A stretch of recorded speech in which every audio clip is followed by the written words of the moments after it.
Just wanting to bring you a video today about front squats for beginners. A lot of times when people begin to do the front squat, it's a really awkward movement that most of us have never done unless you grew up in Olympic weightlifting or CrossFit.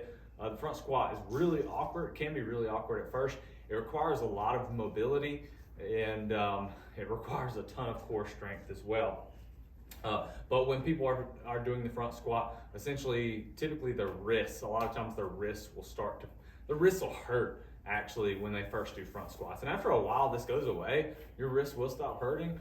But there's a few issues that can cause those wrists to hurt. And so when you're in the front squat position, we'll talk about what that front squat position should look like. And mine is not perfect, but you want to have those elbows nice and high. So I can keep a hook grip and get those elbows high. But when you're starting the front squat, a lot of folks, when they go to front squat, they keep those elbows down and they grip the bar really, really tight. So when they come forward, their elbows are down, and man, that's a hard position even with the bar. But what an ideal front squat looks like is being able to get those elbows high, being able to keep that chest up and go down into a squat position while maintaining the back in a nice flat plane without allowing the back to cave or go under. So you have to have those elbows nice and high so that your elbows, for one, don't hit your knees, all right, and for two, so you don't dump the bar forward. You've got to be able to keep that bar on your shoulders. So you have to create a really nice rack for the bar. And to do that, you've got to be able to get those elbows up. So when you first start front squatting, it might be a good idea to open the hands, and loosen up that grip. So you're not really squeezing the bar tight, just loosening the hands up and letting that bar rest on the back of your fingers. I don't know how much you can see that, but you can just open that hand up and that bar is resting there on those fingers. And so that's one way that you can start. And then little by little, as your mobility gets better, you can grip down on the bar. Not super essential to even grip it. There's a lot of athletes that get away with always having that loose grip. But in Olympic lifting, some would say that it's better to be able to keep that grip in the clean all the way up and really pull that front rack in while maintaining a full grip. But, so I want to talk about, okay, number one, your wrists can be tight. So we want to stretch those wrists out. And one way that we want to do that is just a simple floor wrist stretch. So we put our hands flat on the floor and just lean forward. Just lean forward and stretch those wrists.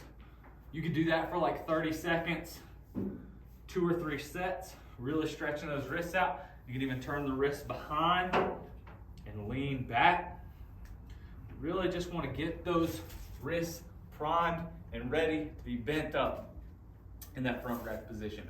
So number one, you can work on wrist flexibility. There's other wrist stretches out there, but those are just a couple. Another thing that you may need to get some flexibility in is your lats. Sometimes if people do a lot of pull-ups, your lats can get really tight and it pulls those shoulders down and it makes it really hard to get those elbows up and get in that front rack position. So you can stretch your lats out. One way to do that with just the floor, you can do this with bands, you can do this with all kinds of other things, but you can really stretch your lat really well just on the floor. If you get on all fours, take one hand, reach across, and put it in front of your other hand. Put your hands a little bit outside of shoulder width position, reach all across, and now try to drive the back side of that shoulder or armpit into the floor. And when you do that, it pulls this lat and really stretches that lat. So you can stretch, and you want to go till you really just feel it pulling all the way in here. Stretch that for about 30 seconds, 2 or 3 times per side. Really get that lat nice and stretched out. So we open up those lats. Next, you may want to open up your thoracic spine, which is basically just saying your upper back. People's upper backs can get tight. A lot of people are on phones or sit at desks all day. Their back gets really rounded forward. We want to pull that back. We want to get a really nice posture. So one stretch to help with that, you can use a box, bench, anything like this. Get on all fours, hands in like a prayer position, go down, and if you can, get that head through, and you really feel that upper back, that thoracic spine starts to stretch. The first time you do this, you'll probably feel some popping. If your back kind of pop back there. And so you really stretch out and don't go farther, don't make this hurt really bad. If you might need to work into it before you can do like I can and get your head all the way through, right? But we want to get that upper back in a really good position and get it primed for the front squat to be able to keep it nice and upright. Also, some people have bad ankle mobility. So you should be able to have your foot a few inches off of a wall and track that knee forward. See, my knee can go pretty far in front of my toe without my heel ever coming off the floor. So that's that calf, you've probably done ankle stretches before, and you want to have enough mobility for that knee to really track forward for squatting without that heel coming up off the ground. So a lot of people don't really have good ankle mobility. They don't have good flexibility there in their calf. And so what happens is when they go to squat, they'll go to squat down and their knees can't track over their toes. So what happens is they get stuck right here. So then as they go down and try to hit depth, they bend over like this. And it's simply because you think, oh, I need to get hip mobility, I need to get lower back mobility, I need to get all this. But a lot of times it's just those ankles. Those knees cannot track forward over those toes. So when they go to squat, their knees are basically like they're hitting a wall. And from here, all they can do is sit back. And then they hinge over too far and get that rounding of the spine. And then, of course, with a front squat, what's going to happen? You're going to dump the weight off. You can't. Or your wrists are really going to get hurt from trying to stabilize the bar and keep the bar on your shoulders. So you might have to stretch your ankles. I always stretch my ankles before I work out or before I squat. Every time before I squat. So, you can just do a simple calf stretch just like this. Do like 30 seconds on each side. Sometimes I'll get up, I'll take like a kettlebell or something, I'll put it on my knee or just put pressure on my knee from my body and stretch that knee. Really try to push that knee as far over that toe as possible and get that stretch in that calf and in that ankle. You can stretch this quite a bit. You could do a minute per side, 2 sets, really get those ankles stretched out. So that way when you get your front squat, you can go down in the right position. Another thing you can do is if you think ankle mobility is an issue and you're just starting, you can take a couple plates and when you go to squat, you can put them down and elevate your heels up on the plates. And that's going to give you the added flexibility. That's going to help keep your front squat safe. You might feel goofy, you might feel like it's cheating, but it's going to really help prime your body to get in those positions. Once your body's been in those positions, it's going to be more comfortable to get in those positions again. If your body's never been there, sometimes your body just doesn't want to go there. It thinks it's not a safe position. So this is one way to kind of trick your body into getting in a good squat position by elevating those heels and then doing your front squats. So we're going down and able to keep that really nice upright position because those heels are elevated now. So while you're working on that ankle flexibility, you use that as a tool. You can elevate your heels as much as you need to. I think it's really a great tool that people don't use enough. And I think that what you can do is, use those and then eventually, like say, maybe you're starting with 2 plates, a heel elevated on 2 plates. Well, after a while, as you've been working on your mobility, you'll drop to 1 plate and then eventually drop to no plate or maybe some heel inserts in your shoes.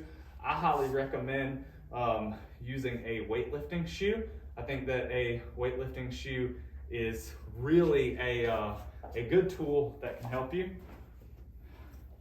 It's got a high heel on it and then a lower front, so it's got the elevation to it. And these shoes are really solid. They've got a hard, solid platform. So the shoes I'm wearing are the worst shoes that you want to squat in. You do not want to squat in running shoes. I'd almost rather you squat barefoot than in these because they're so, they're made to absorb force. So like when you're squatting, they're squishy and they're squishing around. You don't really have that solid platform.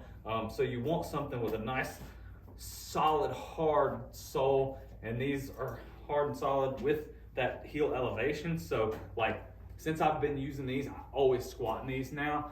And it has, like, my injuries from squats have went down, well, completely since I've started using squat shoes, and also working on my ankle mobility every time. So as a recap, before front squats, every single session, work on that wrist stretch, lat stretch if you need to stretch your lats, ankle stretch if you need to stretch your ankles to get in those positions. And then when you start, at first, hands open. Don't get that death grip on the bar. Hands open, elbows up, all right? And then as you go, as you get better over the course of months, or weeks or months or years, you can start bringing, close 2 fingers on the bar, 3 fingers on the bar, 4 fingers on the bar, and maybe get to the point where now sometimes when I'm doing my warm-up sets, I'll fully hook grip the bar when I'm doing front squats, just to work on that mobility, because it transfers so well into the clean. When you're coming out of a clean into that front squat, in a squat clean, you want to be able to pull that bar up to your shoulders all the way. When you loosen your hand to catch it in an open grip, you lose a little bit of power there and a little bit of control that you'd have if you were able to keep the grip closed all the way through. So that's why I work on even trying to be able to hook grip all the way to the front rack. Not necessary. It's not something, it's just, maybe it's going to give you a 0.01% extra on that clean, but it's just something that I do. I hope that you can take all those tips and apply them to improving on your front squat. Thank you for watching. Please hit that like button, hit the subscribe button.